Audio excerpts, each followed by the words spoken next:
로마서 7장. 7장 제가 몇 절 읽겠습니다. 지난번에 6장 다 끝냈죠? 그렇죠? 예, 7장 1절. 형제들아, 내가 율법을 아는 자들에게 말하노니 율법은 그가 살아있는 동안에만 그 사람을 주관하는 것을 알지 못하느냐. 남편이 있는 여인은 그 남편이 살아있는 한 그에게 법으로 매여 있으나 그가 죽으면 그녀는 그 남편의 법에서 벗어나느니라. 그러므로 남편이 살아있는 동안에 다른 남자와 혼인하면 간음한 여인이라 불리지만 그녀의 남편이 죽으면 그 법에서 해방되므로 다른 남자와 혼인하더라도 간음한 여인이 아니니라. 나의 형제들아, 이런 연유로 너희도 그리스도의 몸으로 인하여 율법에는 죽었나니 이는 너희로 다른 사람 즉 죽은 자들로부터 일으켜지신 그와 혼인하게 하려는 것이요 그리하여 우리로 하나님께 열매를 맺게 하려는 것이니라. 이는 우리가 육신 안에 있었을 때에는 죄들의 정욕이 율법을 통하여 우리의 지체 속에서 역사하여 사망에 이르는 열매를 맺었으나 이제는 우리가 붙잡혔던 것에서 죽었으므로 율법에서부터 구제되었으니 우리가 영의 새로움으로 섬길 것이요 법문의 낡은 것으로 섬기지 아니할 것이라. 그런즉 우리가 무슨 말을 하리요? 율법이 죄냐? 결코 그럴 수 없느니라. 율법에 의하지 아니하고서는 내가 죄를 알지 못하였으니 곧 율법이 너는 탐내지 말지니라 하지 아니하였더라면 내가 정욕을 알지 못하였으리라. 그러나 죄가 계명을 통하여 기회를 잡아 내 안에서 온갖 세욕을 일으켰느니라. 이는 율법이 없으면 죄는 죽은 것임이라. 내가 전에는 율법 없이 살았으나 계명이 오자 죄는 살아나고 나는 죽었느니라. 아멘. 여기까지 읽겠습니다. 사실 지금 6장까지는 우리가 받은 법적인 변화예요. 법적인 위치입니다. 근데 법적인 위치가 있고 실질적으로 우리가 삶 속에 나타나는 위치가 있어요. 법으로는 우리가 의로워졌고 법적으로는 하나님과 평강을 누릴 수 있고 모든 게 다 완성이 됐어요. 그런데 문제가 바로 뭔가 하면은 문제는 우리가 지금 사람이 이렇게 있는데 이거는 몸입니다. 몸. 밖에 몸이 있죠. 그 다음에 안에는 우리하고 똑같은 모양의 혼이 있어요. 똑같은 모양의 혼이 있습니다. 혼이 있고 그 다음에 이 속에는 뭐가 있는가 하면 영이 있습니다. 예수를 믿기 전과 믿은 후에 차이가 있다면 이게 뭔가 하면은 믿기 전에는 이 혼과 몸이 딱 붙어가지고 있습니다. 붙어가지고 있으니까 몸으로 진 죄들은 전부 내가 진 죄가 되는 거예요. 그래서 영은 죽어 있고, 왜냐하면 에덴 동산에서 생명의 호흡을 집어넣는데 죄를 지니까 생명의 호흡을 하나님이 걷어갔습니다. 그래서 영이 죽었고, 그러다 보니까 죄악 가운데 하면서 혼이 몸과 함께 죄를 짓다 보니까 지옥으로 가는 건데, 지옥은 바로 쓰레기통이거든요. 쓰레기통으로 들어온 게 가는 거예요. 이게 바로 우리의 모습이었는데 예수 그리스도가 우리의 모든 죄를 위해 십자가에 죽으시고 그것을 믿을 때 두 가지 현상이 일어난다고 그랬죠. 첫째 뭐랬죠? 요 몸과 혼 사이에 뭐가 있어요? 영적인 할례. 골로새 2장 지난번에 했죠? 영적인 할례가 뭡니까? 사람의 손으로 하지 아니한 할례. 그러므로 우리가 죄의 몸을 벗어버린 것이다. 내가 그럴 땐 나는 혼입니다. 나의 본체는 혼이에요. 그래서 몸은 내 몸, 그리고 영은 내 영 그러는 거예요. 나의 영이 탄식한다. 그렇지 않았습니까? 하나님 아버지가 본체고 예수 그리스도가 하나님을 나타내는 형상으로 나타내는 모습이고 그 다음에 성령은 하나님의 영입니다. 세 분이 다 하나인 것처럼 우리 인간도 완전히 하나가 돼서 하니까 이게 자동적으로 움직이는 거예요. 자동적으로. 옛날에는 죄에 의해서 자동적으로 움직였는데 이제는 법적으로 구원을 받고 옛날하고 다른 것이 하나 있다면은 옛날하고 다른 게 있다면 요 영적인 할례가 있고 이 우리 영 속에 성령이 들어가 계신 거예요. 성령이 들어가. 요게 차이가 있는 거예요. 그런데 우리는 아직까지도 이 몸 안에 살고 있어요. 이 몸은 이 살덩어리는 변한 게 없어요. 살덩어리는 여전히 하나님이 원하지 않는 것을 하려고 그래요. 그렇지 않습니까? 그렇기 때문에 쉽게 얘기해서 이런 거죠. 어린아이가 어머니 배에서 튀어나왔을 때 얘들 영과 혼은 어떤 죄도 짓지 않았어요. 그러나 이제 나중에 커가면서 애들이 몸으로 막 죄를 짓고 그러다 보면 이게 영향을 받아가지고 고통을 받는단 말이에요. 그러니까 법적인 위치라는 거는 바로 뭔가 하면은 태어났을 때 위치예요. 태어났을 때 위치. 그런데 태어나긴 태어났는데 삶 속에서는 문제가 생기는 거야. 아이들도 육신이 연약하니까 아이들은 넘어지기도 하고 걸음마다 자빠지기도 하고요. 불 속에 뛰어들기도 하고요. 물에다 처박기도 하고요. 이게 바로 구원은 받았지만 어린아이 같은 그리스도인의 모습입니다. 그러므로 그리스도인들은 구원받은 다음에 누구나 지금 로마서 7장을 통과하게 돼 있어요.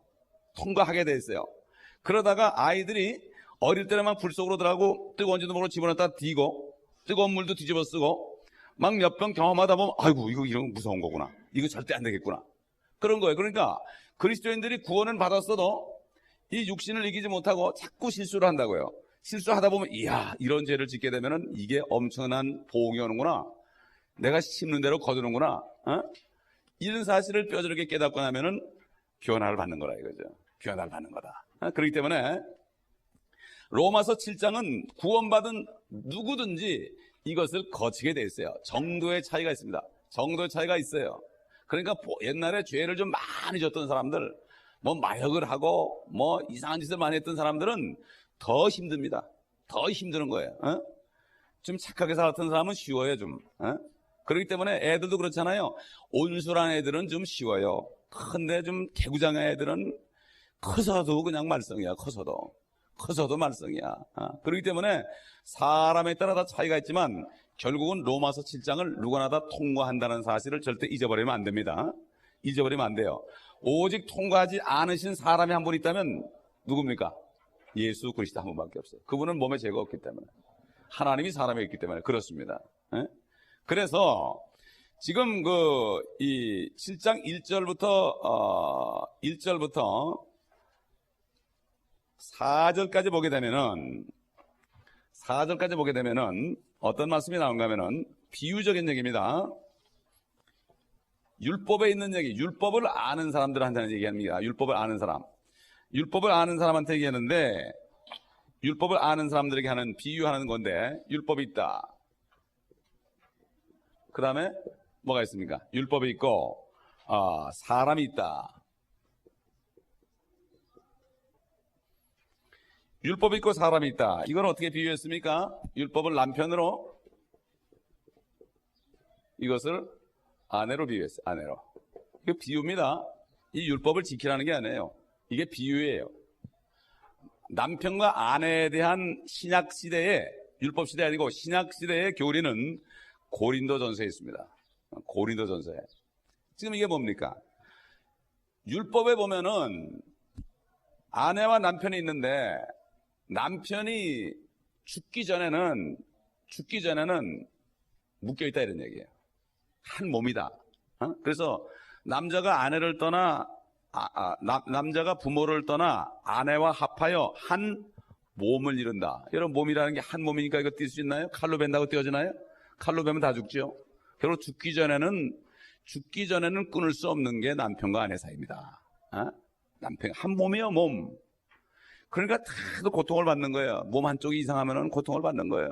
그렇죠? 그런데 지금 이것을 이 남편과 아내 사이를 얘기하려고 그런 게 아니고, 여기는 그 얘기하는 게 아닙니다. 그 얘기하는 게 아니고 율법과 우리 죄인 된 사람과의 얘기예요.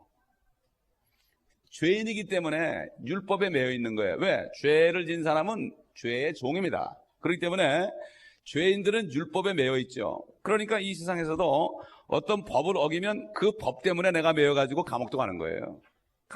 제재를 받는 거예요. 벌금도 내고 커뮤니티 서비스도 하고 여러 가지를 하는 겁니다. 그러니까 율법과 사람과의 관계가 마치 남편과 아내의 관계인데, 이 아내는 사람에 해당되고 율법은 남편에 해당된다. 결국 남편이 죽으면 자유인데, 보통 사람들은 죽을 수 있잖아요, 남편이. 그런데 율법은 절대로 없어지지 않죠. 너희가 내가 율법을 폐하러 온 줄로 생각하지 말아라. 내가 율법을 온전케 하려 왔다. 율법의 1.1획도 천지가 없어지더라도 절대 없어지지 않는다. 이게 무슨 얘기입니까? 율법은 굳건히 있는 거예요. 에? 굳건히 있는 거예요. 사람을 죄는 여기 꽉 매여 있는 거예요. 누구든지. 의인은 없나니 하나도 없다. 없나니 없도다. 그랬잖아요. 모든 사람, 예수 그리스도 외에는, 하나님이 사람 된 예수 그리스도 외에는 전부 율법에 매여 있습니다. 율법을 알든 모르든 다 그렇습니다. 그렇기 때문에 저기 아프리카 같은데 정말 무식한 데 가도요, 사람 죽이면 죄인 줄 알아요. 이 사람들이. 이 양심의 율법이 있기 때문에 사람 죽이면 죄인 줄 알고 죽인 사람은 벌써 돌아쳐 죽인단 말이에요. 에? 그렇기 때문에 지금 율법이 죽지 않아요. 그렇기 때문에 우리는 영원토록 율법의 종이 돼가지고 살 수밖에 없는 운명에 태어났다. 이런 얘기입니다.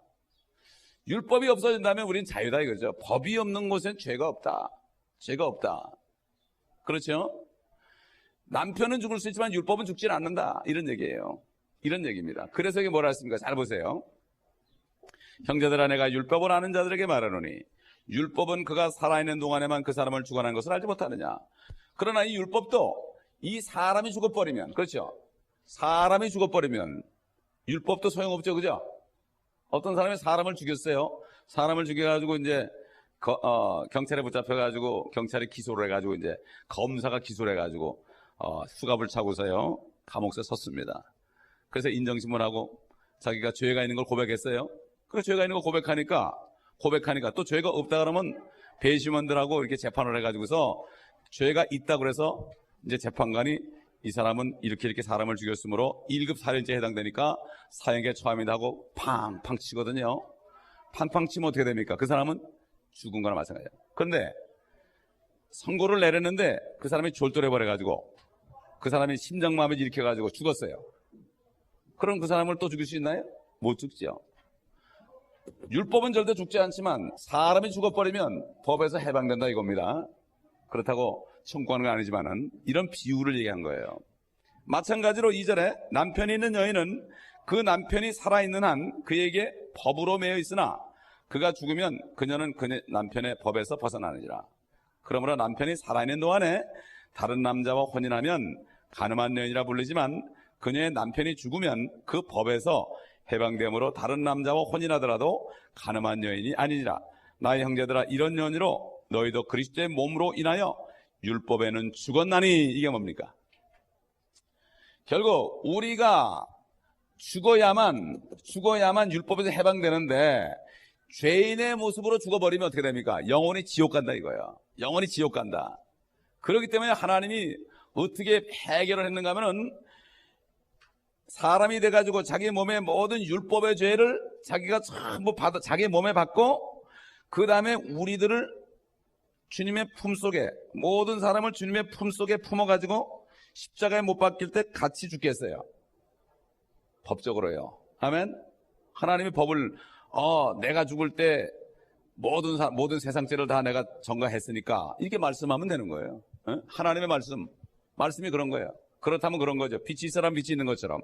그래가지고 사람을 율법에서 해방시키는 유일한 길은 율법에 있는 모든 죄를 주님이 받아가지고 사람들을 품속에 품고 죽으면 어떻게 됩니까?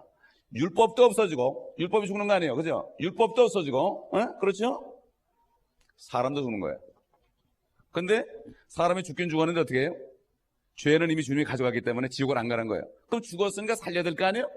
살려야 되니까 주님이 부활하셔가지고, 부활할 때 같이 부활시켜가지고, 믿을 때 성령을 주셔서 옛날에 아담이 범죄해가지고 죽었던 영이 다시 하나님의 영이 영에 들어가니까 어떻게 다시 살아나는 거예요. 회복하는 겁니다. 이런 관계를 여기에 얘기한 겁니다. 그래서 4절에 보면 나의 형제들아, 이런 연유로 너희도 그리스도의 몸으로 인하여 율법에는 죽었나니 이는 너희로 다른 사람, 우리 남편이 했던 율법 죽으라고 아무리 저져도 죽지 않는 남편, 옛날에도 보면 그냥 남편이 맨날 술 먹고 가서 막 부인을 때리고 말이요, 정말 죽었으면 좋겠는데 안 죽잖아요. 율법이 없으면 좋겠는데 안 죽는단 말이에요. 그러니까 어떻게 됐습니까? 결국 우리를 죽이고 모든 죄를 가져가니까 율법에서 해방됐죠. 이제 해방됐습니다. 근데 아직도 율법을 지키는 사람은 이상한 사람이에요. 그 이런 습성이 있더라고요. 이 사람들이 막 자기를 괴롭히는 사람한테 꼼짝을 못해. 꼼짝을 못해. 제가 군대에 갔다 와가지고 군대에 있을 때 좀 나보다 조금 먼저 왔던 사람들 좀 나를 기합을 주고 그런 사람을 사회에서 만나도 좀 무서워해요. 에? 내가 회사 들어갔으니까 내 상사가 나에게 항상 좀 괴롭히고 그러는 상사가 하나 있었는데 그 양반은 대학교 2학년 마치고 군대 가고 난 졸업하고 왔기 때문에 나보다 더 고참이 돼버렸어. 근데 군대 갔다 와서 내가 회사 들어갔더니 내가 과장이 됐는데 그 사람이 평상으로 들어왔는데 그래도 무섭더라고. 그래도 경례 붙이고 싶더라니까. 오래 괴롭힘을 당한 사람 만나면 내가 위치가 바뀌었는데도 그런 게 있어요. 우리가 그래요. 위치가 바뀌었잖아. 그런데도 겁이 나는 거야. 그러니까 빨리 자유로워져. 아멘? 그래서 그냥 용기를 내가지고 당신은 사원이고 내가 과장하냐? 이러면 끝나는데 이걸 못하는 거야, 잘 처음에. 괜히 쭈삣해. 우리가 똑같아. 법적으로 맡겼어도요. 실질적으로 내 모양이 변한 게 없잖아. 내 이목구비가 쌍꺼풀이 없는 게 쌍꺼풀이 진 것도 아니고, 전혀 변한 게 없으니까 더 멋있게 생긴 것도 아니고 내가 하나님처럼 변한 것도 아니고 육신이. 그러니까 그저 마귀를 봐도 벌벌 떨고, 율법을 봐도 벌벌 떨고 그런단 말이에요. 그러니까 결국은 여기 율법을 죽여서 해방시킨 다음에 바로 주님이 우리 남편이 된 겁니다. 아멘. 율법은 죽이는 거예요. 죽이는 거. 영은 뭐예요? 살리는 거예요. 그게 성령을 받으면 살리는 거예요. 살리는 것. 법문은 죽이는 것이고 영은 살리는 것이다. 법문 때문에 죽었는데 우리가 영을 받음으로 사는 거죠. 그렇기 때문에 그래서 우리를 예수 그리스도의 신부라고 그러는 겁니다. 그래서 신부라고 하는 거예요. 아멘. 한 몸이 된 거예요. 그래서 교회가 뭐죠? 구원받은 사람이 모여있는 요 모임이 바로 주님의 몸인 거예요. 아멘. 그래서 장가가고 시집도 가는 거예요. 장가가고 시집가고 잘 먹고 잘 살라고 그런 게 아니고 그거를 깨달아야 되는 얘기예요. 하늘에서 뜻이 이룬 것처럼 땅에서 이루어지이다. 결혼 생활을 통해서, 그러니까 결혼 생활이 행복해지는 방법은 뭐예요? 남편이 예수님처럼 아내를 위해서 죽으면 돼. 어떤 어려움이 있어도, 부인이 뭐 큰 실수를 해도, 이혼에 해당되는 실수를 해도 남편은 끝까지 품어야 돼. 아멘. 그 길밖에 없어. 어떡할 거예요? 한 몸인데 그건 칼로 자를 거예요? 그러니까 사람들이 칼로 자르듯이 그렇게 되니까 어떻게 돼? 고통을 받는 거예요. 고통을 받는 거예요. 사람들이 고통을 받는 거 그때는 모르죠 그때는. 그렇기 때문에 우리는 주님과 결혼한 사이다. 이 교회가 바로 이게 얼마나 귀합니까? 그러니까 신부가 기도하면은 남편이 들어주겠어요? 안 들어주겠어요? 그래서 교회에 연합해서 기도하면은요, 그냥 제깍제깍 응답이 돼요. 아멘. 혼자 기도하는 것보다 같이 연합해서 합심해 기도할 때 역사가 나는 거예요. 지난주부터 금요일부터 같이 모여가지고 여러분 자녀들 이름을 다 불러가면서 기도했습니다. 다 기도했어요. 그러니까 여러분 자녀들 문제 있으면요, 우리 원 목사님에게 다 얘기하세요. 원 목사님이 그 기도 인도자니까 원 목사님이 구체적으로 얘기하세요. 구체적으로 얘기하시라고. 그 문제를 아는 사람은 얘기했지만 구체적으로 모르는 사람은 그냥 이렇게 두루뭉실히 기도했으니까 두루뭉실히 기도하는 사람은 여러분이 구체적으로 여러분 기도 응답을 기도 요청을 하세요.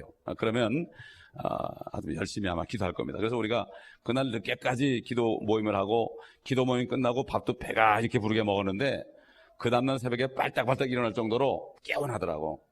하나님이 기도 응답해준 결과입니다. 아멘. 네. 그러므로 여러분 이 교회 안에서 뭐 선교단체 소용없어. 교회 안에서 기도할 때 아니 세상 어느 남편이 어여쁜 신부가 얘기하는 거 안 들어주는 남편이 있어요? 이런 남편이 안 들어주죠? 우리 남편 진짜입니다. 진짜. 아멘. 네. 그렇기 때문에 이 교회가 그렇게 중요한데 사탄이는 교회를 깹니다. 그래가지고 교회 밖에 프로그램을 만들고 선교단체를 만들고 그래가지고 교회 안에 조인 못하게 하고 자꾸 다른 데 가서 하게 만들어가지고 사람들을 떨어뜨려 놔가지고요. 교회 오면 별 게 없거든. 교회 오면 사람들 별 볼 일 없는 것처럼 보여. 그러나 주님이 볼 때는 아름다운 몸입니다. 아멘. 그 사탄이가 지금 마지막 때 뭘 합니까? 뭘 합니까? 교회 가기 싫으니까 그냥 TV 보면서 인터넷 처치 수만 명이 인터넷 거기다 11조를 하는데 참 병신들이야. 얼마나 바본지 몰라. 어제도 우리 아들 졸업식을 하는데 그 친구 같이 졸업한 친구 아버지네 식구들하고 우리 같이 식사를 했는데 그 아버지가 어느 교회 집사님인데요. 얘기를 하는데 이게 보니까 고통을 겪고 있더라고요. 고통을 겪고 있어. 이분들은 선교사를 옛날에 그 아펜살라 선교사를 통해서 그 조상이 복음을 듣고 구원받았는데 어떻게 교회에서 설교에 복음이 한 자도 안 나오냐 이게. 천국 지옥이 한마디 안 나오고 한탄을 하더라고요. 그래서 돈 들여가지고 교회만 질라고 그러고 말이야. 성도들 달달 볶고 그러면서 막 한탄을 해요. 그래서 야, 어떻게 예수 안 믿으면 지옥 간다는 얘기가 한마디 안 하냐 이거야. 그럼 누가 구원받냐 이거야. 나 그런 집사님이 또 오랜만에 만나봤어요. 그래서 내가 처음엔 잘 모르고 이렇게 있다가 얘기하길래 얘기하니까 처음 만났는데 그렇게 통하더라고요. 그래서 서로 이제 연락하기로 헤어졌는데, 여러분, 이 성령을 받은 사람은요, 성령을 받은 사람은 아무리 목사가 말을 멋있게 하고 잘생기고 유명하고 책을 많이 써도 벌써 구분을 하더라고요. 그거 보면 성령을 받지 못하고 거듭나지 못한 종교인들이 교회에 우글우글 하기 때문에 그런 사람을 통해 설교하다 보니까 철학적인 설교를 해야만 인기가 있으니까 그렇게 하는 거예요. 큰 대형 교회들이 대부분 다 그래. 그분도 지금 수천 명 있는 교회 다닙니다. 수천 명 있는 교회 다니는데 그런 고백을 어제 하면서 가슴이 아파 죽겠다고 그러더라고요. 가슴이 아파 죽겠다고. 그래서 지금 이 주님께서 이제 우리 때문에 죽으심으로 우리가 율법에 매여서 종로로 타다 죽어 지옥 가야 되는데 주님이 우리 지옥 갈 율법의 죄를 다 담당하고 죽으심으로 우리를 살리셨단 말이에요. 그렇기 때문에 남편들은 말은 뭐죠? 그리스도의 형상이 돼야 됩니다. 아내들은 교회의 형상이 되는 거예요. 그래서 저는 결혼 주례해달라면 설교 5분밖에 안 해요. 5분도 안 해요. 그러니까 은혜 받았다고 그러더라고. 그냥 주례할 때 오늘날 그러면서 하는 사람들 있잖아요. 신부신랑 그냥 지쳐가지고 죽겠는데 그냥 오늘날, 내가 옛날에 결혼할 때는 그때 믿기 전이니까 교회 안 다닐 때니까 교수님이 했는데 이름까지 바꾸더라고요. 송씨를 김씨로 바꾸더라고.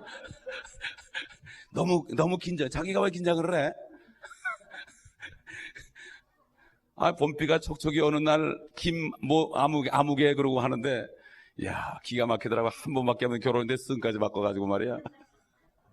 그 양반이 학교에서 가르칠 때도 실수를 많이 하는 사람인데, 그런 적이 있어요. 여러분, 그래서 난 어떻게 하는가 하면은, 당신은 그리스도의 형상을 닮으면 되고, 당신은 그리스도의 신부 형상을 닮으면 돼. 그 어떻게 해요? 방법이, 남편은 죽도록 사랑하고, 아내는 죽어라고 순종하고, 그 길밖에 없잖아. 한 몸인데 어떡할 거야?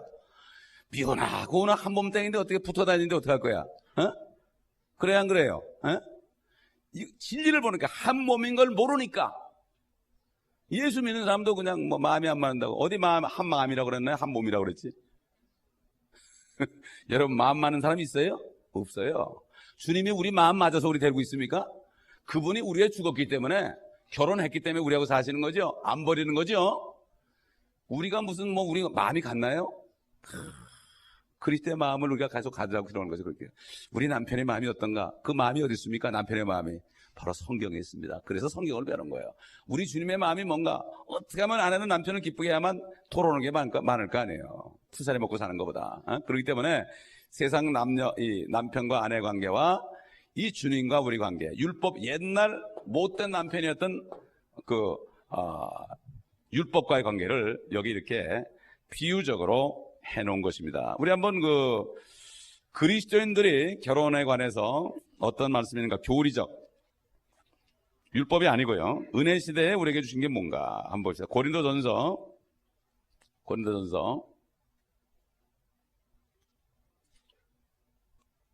7장을 보겠습니다.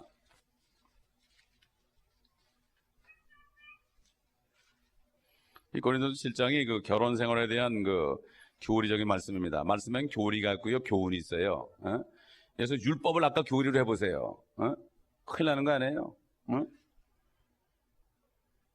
그냥 남편이 두드려 패는데도 그냥 끝까지 살아야 되잖아요. 그죠? 믿지 않는 사람을 하는 얘기입니다.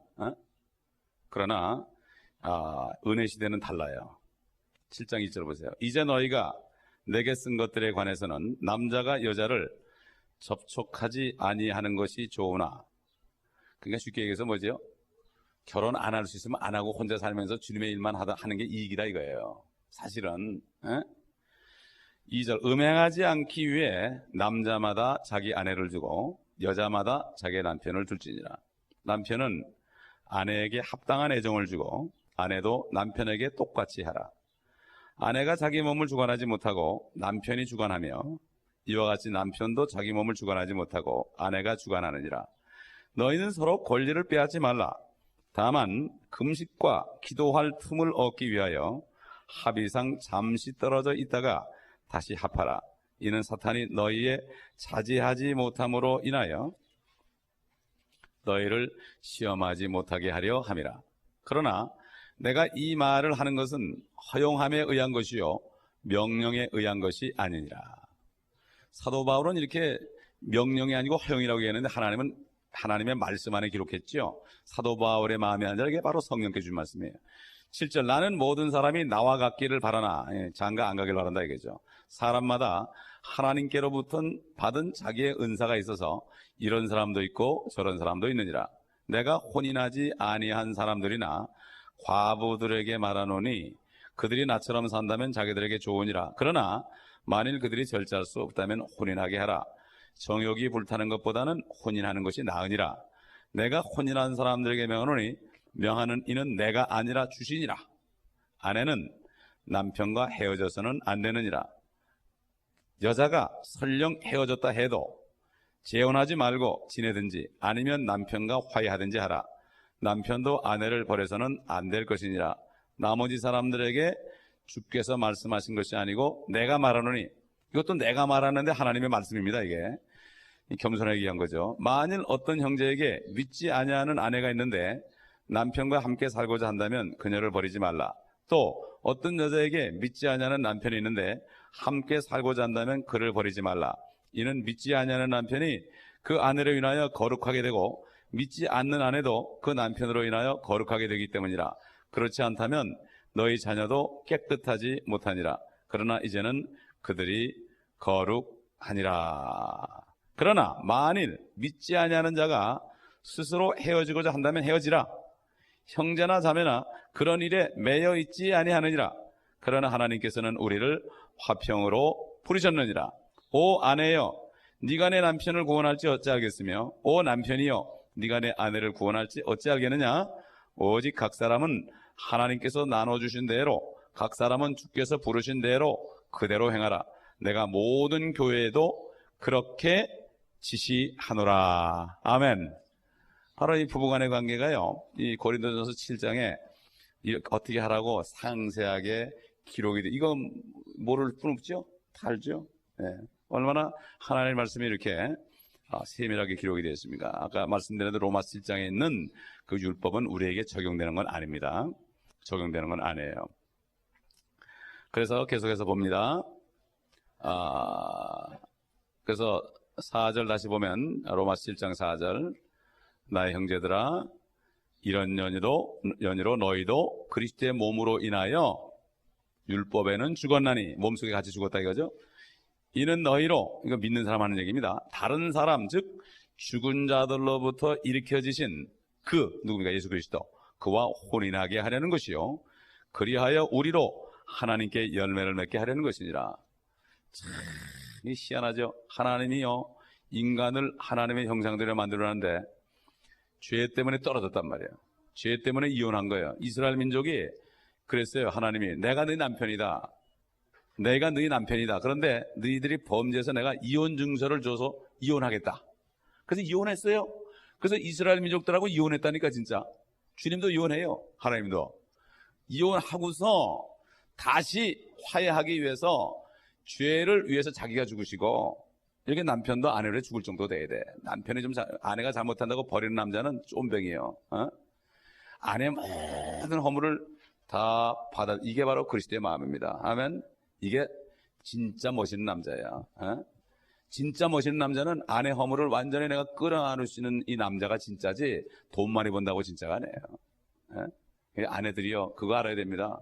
남편들이 정말 아내를 품어줘 같이 울고 같이 용서하고 이렇게 하는 남편이 큰 남편이에요. 그릇이 큰 거예요.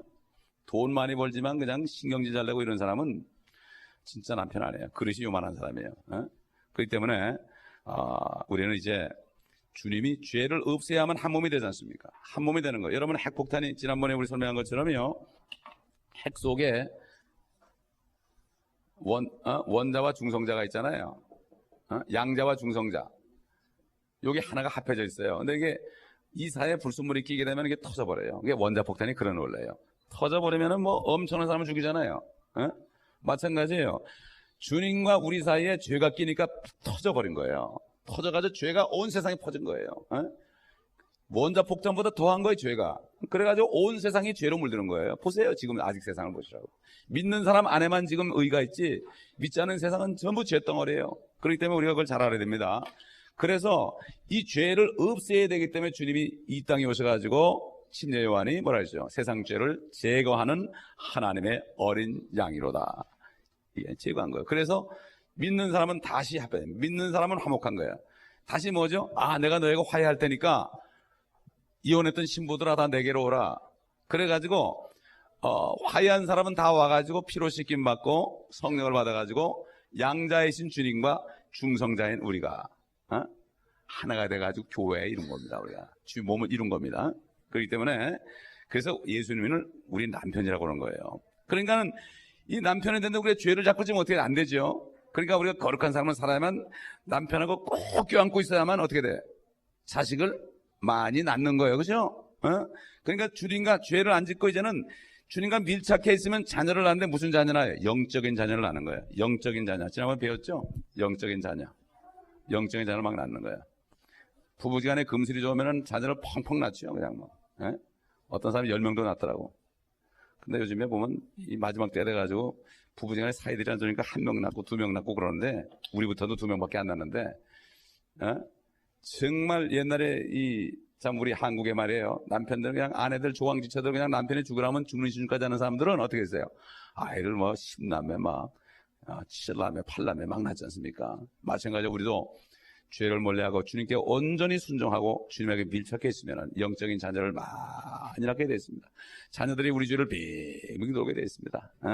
영육간에 똑같습니다. 주님이 우리 남편이니까 우리는 당연히 여자로서 아이를 낳아야 될 거 아니겠어요? 그렇죠? 아멘? 우리 교회는 아이나라고 여기둔 겁니다.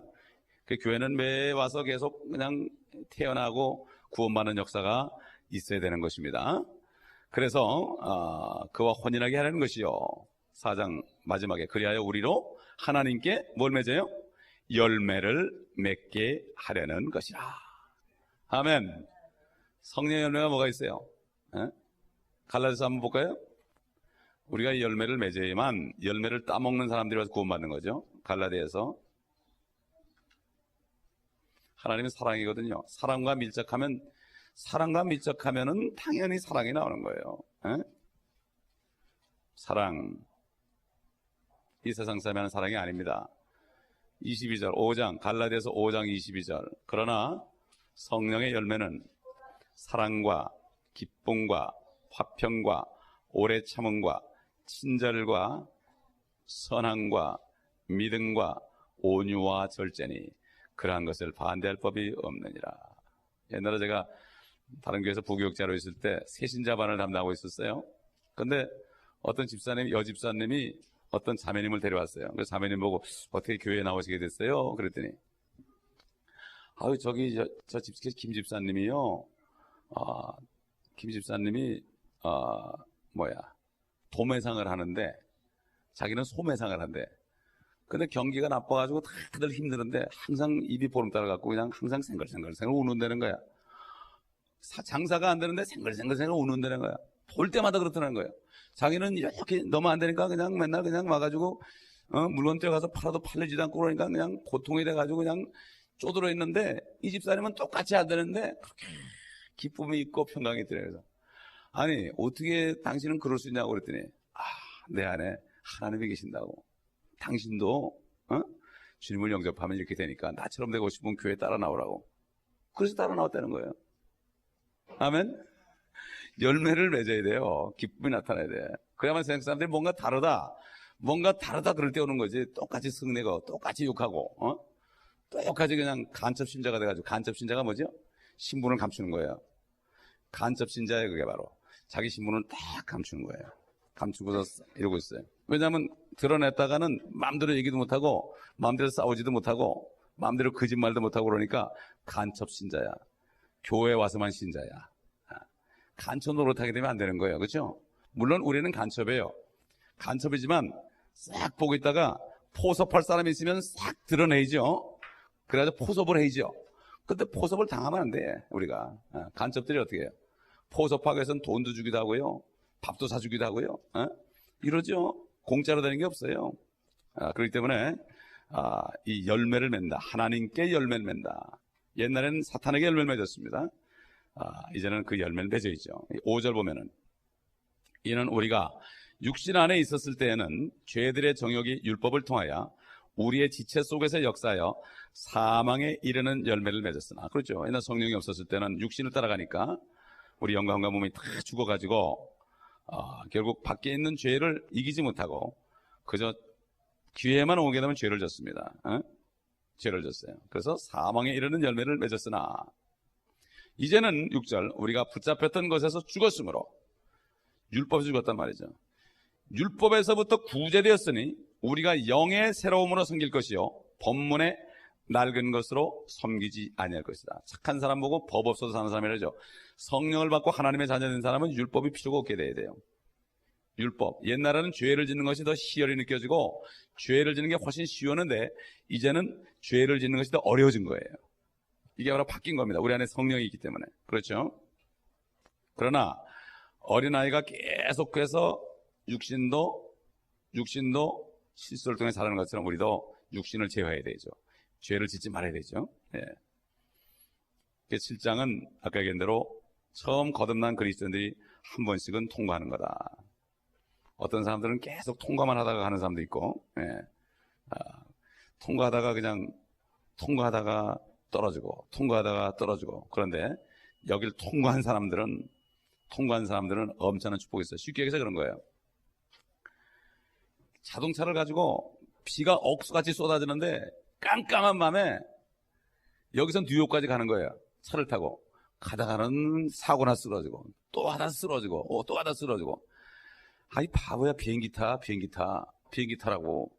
그럼 나중에 그냥 천신만고 끝에 누가 비행기 값을 주니까 예약하고 비용을 타고 가니까 비가 와도 저기 하늘에 올라가니까 그냥 거긴 구름이 올라가니까 천둥을 밑에 치던 말든 그저 가는지 안 가는지 한 잔 푹 장을 하고 영화 2편 보고 나면은 뉴욕에 도착하거든. 이게 바로 우리가 그리스도인들도 이걸 다 뚫고 넘어가가지고 평안 속에 있는 거예요. 여러분, 어떤 목사님이 말이에요. 옛날에 미국 목사님이 환상을 봤는데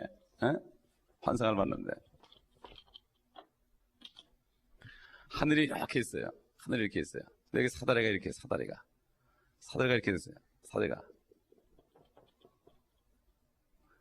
사람들이 막 기어올라가요. 여긴 사람들이 막 또 구경하는 사람들 잔뜩 있어. 막 올라가다 여기까지 올라가다 톡 떨어져요. 톡 떨어지니까 여기 있는 사람들이 그러면서 머리 다쳤다고 막 그러는 거예요. 여기서 떨어지니까 또 올라가던 사람까지도 같이 떨어지는 거야. 일로. 그게 무대기도 떨어지는 거야. 그래가지고 그냥 난리가 나는 거야. 이 밑에는 올라가지도 못한 사람들은 괜히 올라가지도 못하고 그냥 혼만 나는 거야. 쳐다보다가. 그래서 하나님, 이게 뭡니까? 그랬더니 안에서 하나님께서 말씀하시는데 이것은 감사의 사다리니라. 감사의 사다리. 그게 무슨 뜻입니까? 그랬더니 예수 믿고 이제 거듭나가지고 감사하는 거야. 처음에는 그냥 기쁘고 감사하고, 사업이 잘 되니까 감사하고, 자녀가 잘 돼서 감사하고, 그러다가 갑자기 큰 문제가 생겼어요. 감사할 수가 없네? 어떻게 된 거야? 시험에 드는 거야. 이러다가 툭 떨어진 거야, 여기서. 툭 떨어지니까 밑에 있던 사람들은 구원도 받지 못한 사람들이, 구원은 받았는데 그냥 감사하지도 못하고 이런 사람들이, 어린애 같은 신자 매일 쓰러지는 사람들이 이렇게 보다 보니까 저 사람은 쓰러졌네. 나는 멀었구나. 또 시험에 드는 거 실족하는 거야. 하나님께서 그 종에게 영 안에서 기도 가운데 네가 한번 여기 올라가 봐라. 천신만고 끝에 올라가죠. 여기 쏙 올라갔어요. 여기를. 여기 올라가니까 그냥 평안이 있는 거야. 평안해. 여기는 하나도 안 보이는 거야. 사람도 안 보이고 아무것도 안 보이는 거야. 이게 바로 세상에 주는 평안이 아니라 주님이 주는 평안이다. 감사하는 자에게 주는 평안이다. 아멘. 옛날에요, 샌디에고에 어떤 미국 장로님이 있었는데 외동딸이 있었어요. 그 장로님이 굉장히 믿음이 좋아요. 신실하고 기도 많이 하고 봉사 많이 하고 그런 장로님인데 그 딸도 그렇게 믿음이 좋아요.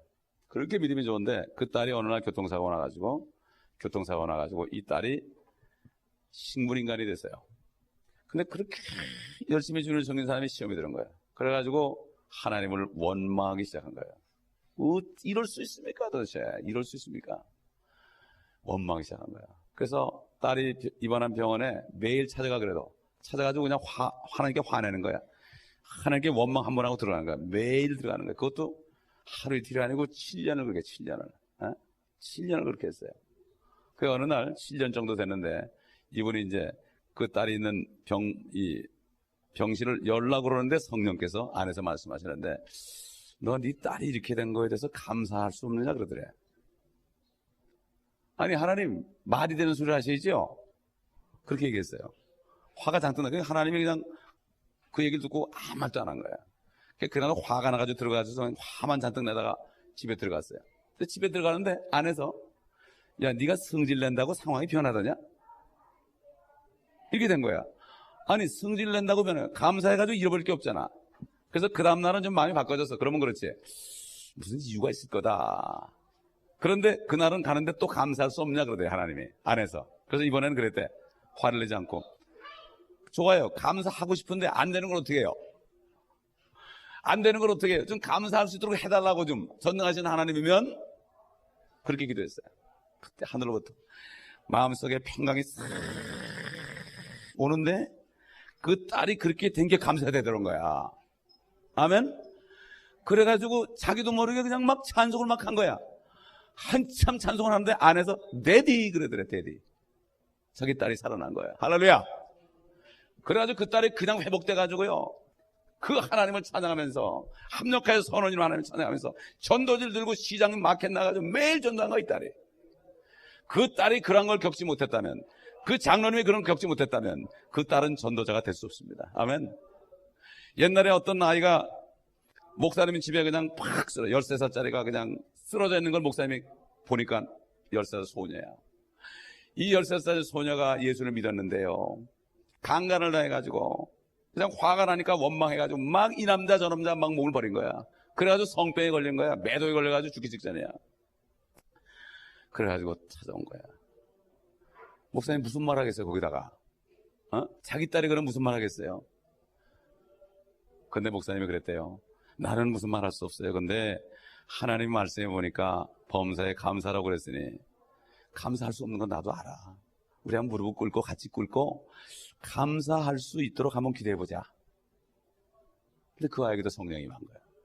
그 아이가 13살 된 아이가 그렇게 엄청난 일을 당하고서 그렇게 고통받던 아이가 성령이 임하니까 애가 감사한 거예요. 그러면서 병이 싹 낫고요 완전히 변화된 거야 아이가. 아멘. 또 어떤 백인 여자가 그렇게 믿음 좋은 여자아이가 흑인에게 강간을 당했어요. 흑인에게 강간을 당해가지고 막 하나님께 원망을 하는 거야. 울면서 기도를 합니다. 지쳐가지고 그냥 울며 기도하다 울 힘도 없고 그래가지고 가만히 앉아있어요. 안에서 음성이 들리는 거야. 사랑하는 딸아, 네가 강간을 당했을 때 나도 네 안에서 강간을 당했느니라. 이게 뭡니까? 세상에서는 환난을 당할 수 있습니다. 아멘. 모든 사람, 믿는 사람이나 믿지 않는 사람이나 다 어려움을 다 당할 수 있어요. 그러나 내가 세상을 이겼노라. 기운을 내라. 내가 올 때까지 뿐이다. 내가 오면 다 해당되는. 이게 바로 믿음의 바라는 것들의 실상 아닙니까? 아멘. 그렇기 때문에 우리가 바로 하나님의 말씀에 다 뜻이 있는 것이고, 우리가 어려움 속에서 쓰러진 다음에 다시 일어나면 힘을 얻는 것이고, 우리 이 사실을 잊지 말고 오늘 이 말씀 속에서 이제는 우리가 어린아이에서 벗어나서 쓰러지고 넘어질지라도 계속해서 주의 말씀을 공급받고 그 말씀의 능력으로 일어나고, 그렇게 할 때 이제 로마서 8장으로 넘어가게 되면은 로마서 8장이 무슨 뜻인지 알게 됩니다. 기도하겠습니다. 아버지 하나님 감사합니다. 오늘 진리의 말씀을 깨우쳐 주신 거 감사합니다. 우리 육신이 연약하고 우리 육신은 주님을 알지 못하여 주님의 그 큰 뜻을 알지 못합니다. 아버지 하나님, 우리에게 성령으로 충만케 하셔서 모든 것이 주께로 왔음에 모든 것이 주께로 돌아가는 것을 알게 하시고, 이제는 모든 것을 주님께 맡겨드리며 주님을 찬양하며 살 수 있는 저희가 될 수 있도록 은혜를 부어 주옵소서. 주님의 은혜가 없으면, 성령의 기름 부음이 없으면 우리는 육신적으로 생각할 수밖에 없습니다. 이제는 영적으로 생각하고 하나님의 깊은 곳이라도 통달하는 저희가 될 수 있도록 도와주옵소서.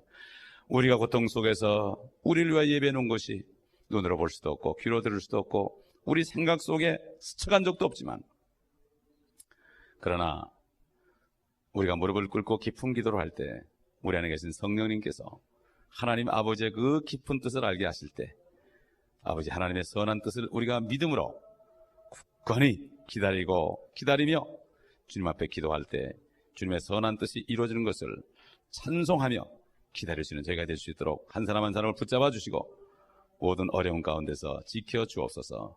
우리 구주 예수 그리스도 이름으로 기도합나이다. 아멘.